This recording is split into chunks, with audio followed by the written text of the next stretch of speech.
Kyle Busch was holding his line. Noah Gragson came in hard. The contact sent Busch up the track. Seconds later, the radio exploded, and what Busch said next might have just started a war. At Atlanta, Chase Briscoe did everything right. He timed the push perfectly. He stayed committed to the bumper ahead of him. He never lifted when it mattered most, and in the final seconds, he helped Tyler Reddick surge forward to the checkered flag. But when the smoke cleared, when the timing screen locked in, Briscoe was not the one celebrating. He crossed the line just 0.164 seconds behind. That is less than 0.2 of a second. At nearly 190 miles per hour, that is the blink of an eye. Briscoe had the chance to go for glory. Instead, he made a split-second decision that defined the race. The final laps at EchoPark Speedway were pure chaos. Tight packs, cars locked nose to tail. Every driver knew that one wrong move would end their day.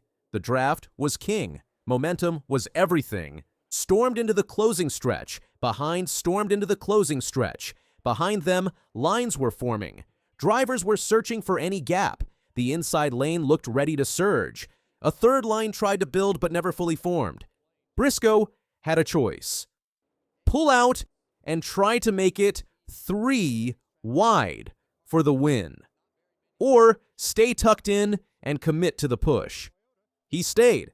That push sent Reddick forward just enough to clear the inside lane. It gave Reddick clean air for a split second, and at Atlanta, a split second is the difference between first and second. When Briscoe finally looked for space, it was too late. The run he needed never materialized. He admitted after the race that he simply could not get the momentum required to make that final move. At that speed, if the air does not hit your nose perfectly, you stall out. And once you stall, the race is over. He crossed the line 0.164 seconds behind Reddick. That number will stick with him. In modern superspeedway-style racing at Atlanta, cooperation often beats aggression. The cars are so evenly matched that a single push can determine the outcome. Briscoe understood that. Driving for Joe Gibbs Racing, he has been under pressure to prove he belongs among the elite. Every restart matters. Every decision is studied. And on this restart, he showed maturity. He did not force a reckless 3-wide dive. He did not hang Reddick out to dry. He chose the calculated option. But racing is cruel. The calculated option does not always reward the one making the sacrifice. Briscoe later explained that he tried to set himself up to get a run off the final corner. He wanted to time it perfectly. He wanted to peak at the line. Instead, the air shifted. The momentum stalled. The inside lane did not fade enough. The space never opened. At that point, lifting would have meant losing multiple spots. So he stayed planted. He crossed second. From the outside, it looked like teamwork. From inside the cockpit, it felt like opportunity slipping away. To understand how fine the margins were, look at Reddick's execution. He did not panic. He did not block too early. He let the push come to him. When Briscoe locked onto his bumper, Reddick kept the wheel steady and trusted the draft. That trust is rare at Atlanta. One slight misalignment and both cars can spin. But they were clean, smooth, controlled. Reddick held the lead as they came off the final corner. The inside line surged but could not fully overlap. The outside lane stayed intact. And then it was over. For Reddick, it was another statement win. For Briscoe, it was proof of speed and racecraft. But proof does not pay the same as victory lane. Inside Joe Gibbs Racing, there are mixed emotions. The team saw a driver who could control the draft, a driver who could make high-pressure decisions, a driver who was inches away from winning one of the most intense races on the schedule. But they also saw a trophy slip away. For Briscoe, this was more than just a good finish, it was validation. After stepping into a high-expectation environment, he showed he can contend in pack racing. He showed he can stay calm when the entire field is stacked 2 by 2 behind him. Yet the headline belongs to Reddick. That is the reality of NASCAR. Second place is remembered only for how close it came. Many fans ask the same question. Why not pull out sooner? Why not take the risk? The answer lies in aerodynamics. At Atlanta's current configuration, the draft creates powerful lanes. If you leave your lane too early, you lose the push. Without a car behind you, your speed drops instantly. The inside lane then has the advantage.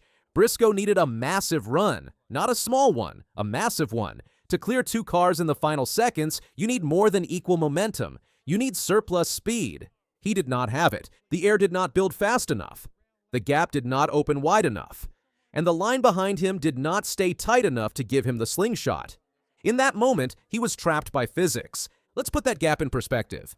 At roughly 185 miles per hour, cars travel about 271 feet per second. Multiply that by 0.164, and you get roughly 44 feet. That is about 3 car lengths. 3 car lengths after nearly 400 miles of racing. That is how thin the margin was. In the replay, you can see Briscoe's car still pushing forward, still trying to close. But the line on the track came too soon. He was gaining, just not fast enough. This finish changes how the garage views Briscoe. He was not just riding in the draft, he was controlling it. He was making decisions at the front. That matters. Drivers notice who they can trust in a push. Team owners notice who does not panic. Crew chiefs notice who understands the air. Briscoe showed all of that. He may have walked away without the trophy, but he walked away with credibility. And credibility at superspeedways often leads to future wins. There will be one frame he replays over and over, the instant he considered pulling out, the instant he thought about making it 3 wide, the instant he hesitated by a fraction of a second. Was there a window? Could he have forced it? Would the inside lane have stalled? These are questions without clear answers. In pack racing, hindsight is perfect. In the driver's seat, everything is blur and instinct. He chose instinct, and instinct almost delivered everything. Reddick celebrates, the team celebrates, the record books move on. But inside that garage stall, Briscoe knows he was one push away from flipping the script. He proved he belongs at the front. He proved he can execute under pressure. He proved he understands the new era of Atlanta racing. Yet the scoreboard says second. That is the harsh beauty of NASCAR. You can do almost everything right and still come up short. The next time he finds himself in that position, will he make the same choice? Will he pull out earlier? Will he risk losing everything for a shot at everything? That is what makes this story compelling. Because the sacrifice that helped win the race may shape how he chases the next one. And when that moment comes again, he will remember 0.164 seconds.